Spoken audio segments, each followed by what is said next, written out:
Take a move in the ring. You can hit me with the words you fling. All right, what's up, everybody? It's Nick Atkin on South China Morning Post, SCMP Martial Arts. I'm very, very happy to be joined by a special guest. We've got Liam the Hitman Harrison. What is up, Liam? How are you doing? I'm very good, thank you, mate. I'm just out in Bangkok at the minute, getting ready for the fight in 2 weeks' time. Prep's going well, so yeah, I'm in a good place, and I'm happy with how everything's gone. Yeah, I mean, we've talked ad infinitum about that incredible victory you had last time out, so don't want to go over the old ground, but how have you felt since that? It was a real kind of one championship star-making performance for you in the promotion, wasn't it? Yeah, definitely. It was great for like a week or so, 2 weeks. People were still coming up to me, they still come up to me now saying that fight was incredible, but I had to get that straight out of my head, not be living on that, and I had to get straight looking forward to the upcoming challenge against Nong-O. Obviously, that was a great fight, and it propelled me even further with my career and my brand and my fame and everything. But obviously, I couldn't dwell on it too much when I have a challenge as big as Nong-O in front of me. Yeah, that is a significant challenge, which I will be asking you about very shortly. But I remember in the circle, you got the performance bonus. You got I think it was a double, wasn't it? 100K. Yeah, 100K. Yeah. So you said you were going to spend it on a few things. What did you end up spending it on? I haven't even touched it yet, to be honest. One of my friends, he's got early onset of Parkinson's. I donated a little bit to him for treatment, but other than that, I've not touched any of it. Yeah, I'm just going to save it for a rainy day. I mean, that would go pretty far in Bangkok, wouldn't it? Yeah. It's probably a good job I'm here training and not partying, because I squander it all real quick. And when did you get out there? How long have you been training? Has it been a couple of months now? I've done about 8 weeks camp in England and done 1 week here. I've got 1 more week left here, then I'll be going on to Singapore. Is that just about getting acclimatized really to the time zone and then the conditions? Yeah, more the time zone than anything else. Obviously, when you're fighting in Singapore, it's in a big indoor air-conditioned arena. When you're training out here, it's outdoors, it's humid, it's difficult. But the time zones are the main thing, especially with the show possibly being on, I think it's on the morning in Singapore, with it being on Amazon Prime in America. So I just wanted to get on this time zone, really. Yeah, how do you deal with something like that? I mean, I spoke to Demetrius Johnson about this before, where he says it's actually helpful for me because I don't have to change time zones. I'm coming from America. I can just stay on that zone, and fighting in the morning is good. But if you're coming from England, is it a little bit different? Well, if I'm not coming from England, obviously I'm in Thailand now. Yeah. So I've got myself on this time zone now, so I'm set here. But if I was coming from England, I honestly don't know what I would do. I mean, Jonathan Hagarty's on the card, and he's on the lead card, which starts at 8 a.m. So I don't understand how these guys are going to be able to wake up at like 3 in the morning. Where they're going to get the food from? I just don't understand how that's going to work, to be perfectly honest with you. So I'm glad I'm further up the card. I think I'll fight around midday, which will be a massive help. But yeah, for the guys fighting early on the card, I think it's going to be a massive problem for some of them. Yeah, and as you say, you're in Thailand, so are you waking up at 5 a.m. or something like that to try and get in the rhythm for when you're going to have to do for fight night or fight day, fight morning? I wake up at 6:30, 7 a.m. every morning, which is what I'll be doing on fight day anyway, so that's fine by me. All right. And you are the co-main event, right? So yeah, it shouldn't be too early. Yeah, I think they told me I'll fight around midday. Yeah, all right. Yeah, we're 2 weeks out now. How do you feel this? Are you relaxed? Are you nervous? Is this one of the biggest challenges of your career, I imagine? I'm not nervous. There's nothing to be nervous about. I don't do this because I do it. No one's forcing me. I do it because I love it. There's nothing to be nervous about, and I've got nothing to lose. It's his title. He's the favourite. I'm the underdog. Most people are already writing me off. I have got nothing to lose here. I can just go in there, let my bombs go, and enjoy myself. Yeah, Nong-O, we saw how incredible his power is at 1X in March. Second round knockout of Felipe Lobo. How do you rate him as an opponent? Is this the toughest opponent you may have ever faced? Is it just another day at the office? He's up there with someone. I've fought some absolute animals over the years, and I've fought people who've beaten Nong-O. I fought Saenchai 3 times and he's beaten Nong-O 5 times. So obviously, I'd say Saenchai is a tougher opponent. But yeah, he's definitely up there with one of my hardest tests. He's an absolute legend of the sport. And yeah, like I say, he's got explosive power. I've got explosive power. So it could come down to whoever lands that massive bomb first. But yeah, either way, I think it's just going to be a really exciting fight for the fans.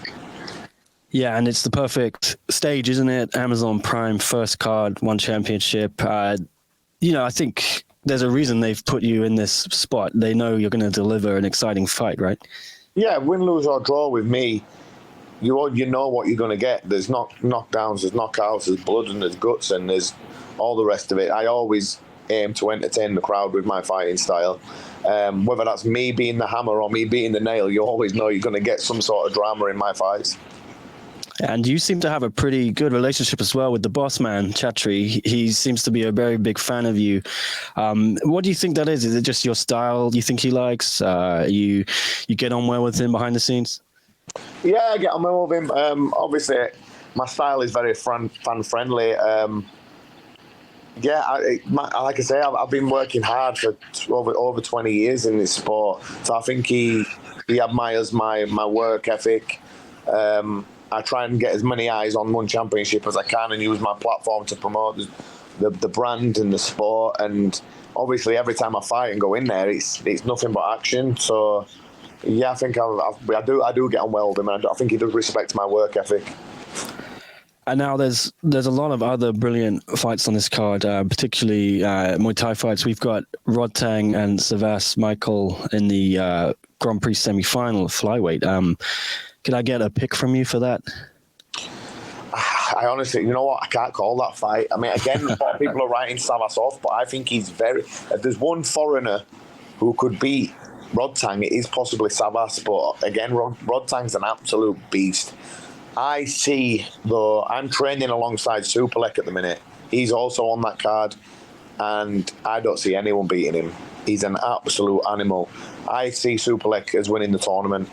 But as for Savas and Rodtang, I honestly don't know. Obviously, most people are going to pick Rodtang, but Savas is my friend, and I really want him to win. But me wanting him to win and it actually coming down to, when it comes down to him versus Rodtang, is a different story. So it'd be an interesting one because Savas has leveled up a lot, but Rodtang's an absolute animal. So I don't know. So you're not anticipating any problems for Superlek in the opening fight on this card, because it's been moved. It was on 160 the night before. I think it's now been put onto this card. You thinking Superlek will cruise through Walter Gonzalez? Yeah, I think Walter's a good fighter, and he does carry a bit of a snap in his shots and stuff like that. But I just can't see past Superlek winning comfortably. I've been sparring with him and clinching with him this week and watching him train. He's an absolute beast. And then, yeah, of course, as you mentioned, Jonathan Hagarty also on this card. It's going to be an alternate bout after he was ruled out of the first round of the Grand Prix late on. He's up against Amir Nasiri. Did you see a comfortable win for Hagarty there as well? Well, I don't know, because it depends. Savas made Nasiri look amateurish, but he's not. He's a very good fighter, so it just depends what Nasiri turns up and... I think Hagarty is going to win that fight. I'm just not sure how it'll go, because that would be Naziri's first time in the MMA gloves against Savas. Maybe he was a little bit hesitant. Maybe he'll come out bombs away against Hagarty and it'll end up being an all-out war. If he tries to fight like he did against Savas, he'll just get picked off again, and it'll be a comfortable win for Jonathan. But yeah, it all just depends on how Nasiri decides to try fight this one, because I've seen fights with Nasiri where he's really gone to war, but I don't know whether he was a bit hesitant against Savas or Savas just fought that well that it stopped him. It's an interesting one, that. Hagarty to win, but I'm just not sure how. And is it an honour for you to be on this card with so many big Muay Thai fights, so many brilliant fighters? You're kind of the top billing of the Muay Thai fights, aren't you? Is that a real honour, a feather in your cap? Yeah, it is an honour, but at the end of the day, all the other Western fighters on this, I've had twice as many fights, twice as many experience, been fighting at top level way longer than all of them. So yeah, I think I'm up there. I think that's where I belong. On cards this big as the co-main event, and the headliner of the Muay Thai part. Yeah, I think that's where I should be. And what an opportunity, right, to showcase Muay Thai to an American audience maybe who haven't seen something like this. You have quite a lot of responsibility maybe on your shoulders there. Not really. That comes down to all the Muay Thai fighters on the card. There's going to be some real exciting fights. All I've got to do in there is just get in there and just do what I do. Every time I get in there, it's exciting and it's fan friendly. So yeah, I don't think there's no pressure or anything like that. I'm just going to get in there and do what I do and I enjoy it. But do you feel this is a great opportunity as well to just get some new fans on your sport as well, get some new eyes? Yeah, definitely. On Amazon Prime, I think it'll be good for them to see some real top-level striking, especially in the 4-ounce MMA gloves, because those gloves are unforgiving. I think on this card you're going to see a lot of knockouts, a lot of damage, and a lot of exciting fights, so it'll be good for the new audience. All right. Yeah, so when are you heading over from Thailand then? Which day will you be arriving? It's not a long flight, is it? No, it's only 2 hours. I can't remember what day. I'm like Monday 22nd or something like that, I think. So is this like the final week you'll be pushing hard, or are you starting to taper off a bit? No, next week I'll be pushing hard still, and I'll slow down for the fight week, so I'm fresh. Okay. All right, yeah. Then final message to everyone: if they don't know what they don't know what to expect, or they don't know what to predict, what's going to happen there? One championship on Amazon Prime Video 1, Liam Harrison against Nong-O. Nothing, drama. That's all. Because of drama, action, and it is going to be an absolute explosion. You've got two of the hardest hitting 65-kilogram fighters on the planet, so just expect nothing other than an explosion. Yep, it is August 27th, Saturday morning, 8 a.m. start in Singapore. But if you're in America, obviously, it is 8 p.m. start, August 26th, Friday night, prime time, the first one on Prime Video card. Absolute pleasure to speak to you, Liam. And I might see you there. I don't know if I'm going yet. We'll figure it out. But either way, thanks for speaking to me and good luck for the rest of the preparation and for the fight. Thank you. Thank you, mate. Nice one.